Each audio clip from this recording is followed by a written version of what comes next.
Welcome back to Propology 101, and today we are going to continue our discussion on the A280. Today we're going to talk about the Endor A280. Now, the Hoth version is based on the STG-44 Sturmgewehr. The Endor A280 is based on the M16. Now, through my research, I was able to discover that there was at least 3 blank firing M16 based A280s used in the movie. There also was Model Gun Corporation replica M16s also used to make A280s. Now, the Model Gun Corporation M16 came in a version that was blank firing, but they didn't use blank firing versions for the movie. The ones they used were the static versions, the ones you could take apart, cycle, pull the trigger, drop the mag, do all that kind of stuff, but they didn't have the ability to be blank firing. And real quick, we're going to talk about the differences between a Model Gun Corporation M16 and a real M16. First thing is, this is the backside of the selector switch where it pops out on the right-hand side. The Model Gun Corporation uses a little snap ring to retain it. Also, the forward assist button is different. And on this side, this little piece right here on the upper receiver, on the Model Gun Corporation version, it's twice as wide and it has 2 little dots in the front and the rear, kind of similar to the dot you would find on the Mauser replica triggers. Also, these indents for your fire select, they are different shaped and they're a little bit lower profile than you would find on a real M16. The pins that hold the receiver together are also different. You'll also find on a real M16, you'll see pins holding like the trigger and all that stuff in. On the Model Gun Corporation, they're actually roll pins. So those are the differences. All of the still existing blank firing M16 A280s, they don't have their original lower receivers. The lower receivers were all changed out. To the best of my knowledge, none of them have the original lower receivers. And the reason why they don't have the original lower receivers is you can't auction off a live firearm.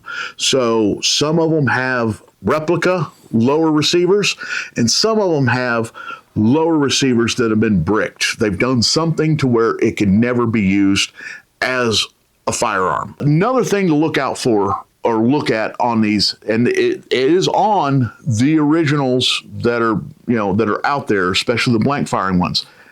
This right here, this is not on the older M16. This is there to facilitate the sliding stock.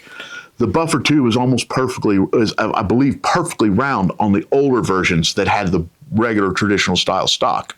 So the ones that do have that, this is a modern tube that's been put on it, probably with a replica or deactivated lower receiver. And another thing, the original blank firings, they won't have any of the original greeblies down here because there were greeblies down here on the magwell that we'll get to when we get to the greeblies. So let's talk about what they did to the M16 to turn it into the A280 Endor. The first thing they did is remove the carry handle and the rear sight, and they also removed the front sight. They removed all the furniture, and they removed the buttstock, but they left the original buffer tube in place. For the blank firing, you have to have the buffer tube for it to cycle and run as a blank firing prop. Then they added a tube over the barrel, and then they added a smaller tube on top. And I believe they're trying to simulate the silhouette of the Sturmgewehr, because the Sturmgewehr gas tube was up here, and it made a very obvious round barrel. It had a shroud over the barrel, sheet metal stamped, and then the gas tube. So it was boom, boom, but it was in a stamping. I think they tried to reproduce that by putting the smaller tube on top. They also added a bunch of stuff. The source of most of what they use to make up or dress out the A280 comes from a pellet rifle made by Sussex Arms in England. It's called the Jackal. This pellet gun, they just took them and removed all of its plastic furniture and chopped it up and made pieces to fit onto the M16 to make it the A280. One of the more notable things is the double magazine setup. Well, that is the back of the Jackal foregrip that they cut, shaped to go around all this right here. And they attached that, and then they also took the Jackal magazine, cut it down, and it's literally glued to the bottom of the foregrip. It doesn't actually go up inside. It was cut and shaped and glued to the bottom, and it was also relieved right here to clear this M16 magwell. Just in front of it is another piece of the foregrip that's cut down that's riveted to the lower tube.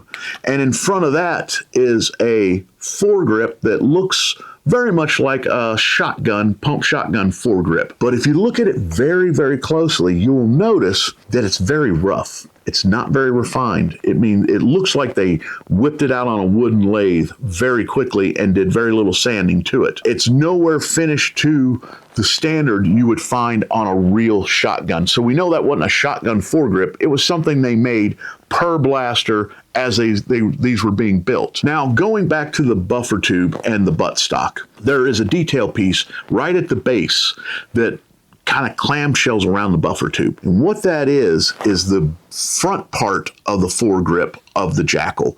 Now, the Jackal foregrip is clamshells around the barrel, top and bottom. And they chopped off the end and then clamshelled it around the buffer tube. And then on the Model Gun Corporations, they just screwed it right in. Just big flathead screws. On the blank firing ones, they attached it in a different way, and I'm not really sure how they did it, but it could have been hot glue and like waddings to really fill up the, you don't know, but it had to be able to be undone, because on the blank firings, those are rentals. On the Model Gun Corporations, just run screws right in it and you're done. Now, I said they removed the front sight from the M16, and what they put back in its place is the Jackal front sight. Now, it has a scope. The scope is the same scope used on the A280 Hoth. It's a single point scope. And just like with all the single point scopes that we've found so far in Return of the Jedi, the dust caps are removed from the adjusters. They also have two 1-inch Weaver scope rings, and those are also the exact same style scope ring we've seen throughout all of the blasters that we've gone over for Return of the Jedi. It just really looks like they found a cache of these or got a bulk shipment of these scope rings, because they're all the same style. Now, to mimic the look of the original A280, they made a piece in the front, and that piece is the exact same piece that's on the buttstock base. It's the front foregrip of the Jackal. And what they did is they cut a large window in it to simulate the window the original had. And then the parts that are on the front, they're all unknown. We don't know what they are. But it looks like, from everything I've seen, there were no castings of these. So to make one A280, you're cannibalizing two Sussex Jackals. So you're chopping up two Jackals to kit out one M16. Let's get down to greeblies. Well, the first noticeable is right on the back of the blaster. There is a tubular greebly on top. And what that actually is, that is an M16 muzzle brake that's been attached right on the back here. The other greeblies are down on the body, and I believe for the most part all these greeblies are mirrored left to right. And the first greebly is on the magwell right here, and that is part number 92 from the Revell visible engine kit. Now, this is the starter plate. This piece is only in the vintage kit, not the modern kit. Well, it is in the modern kit, but it's been redesigned. And I believe it was on the left and the right-hand sides of the magwell. There are two greeblies, 4 piston halves, 2 on the left and 2 on the right, and they're actually attached to the magwell, or the faux magwell, that are made from all the Jackal parts. And they are confirmed to be on the left-hand side and the right-hand side. And those are part number 67 and 68 from the visible engine kit. And that is pretty much everything that makes up the A280 Endor. Join us next time when we pull out another prop tear it down, and see what it's made of.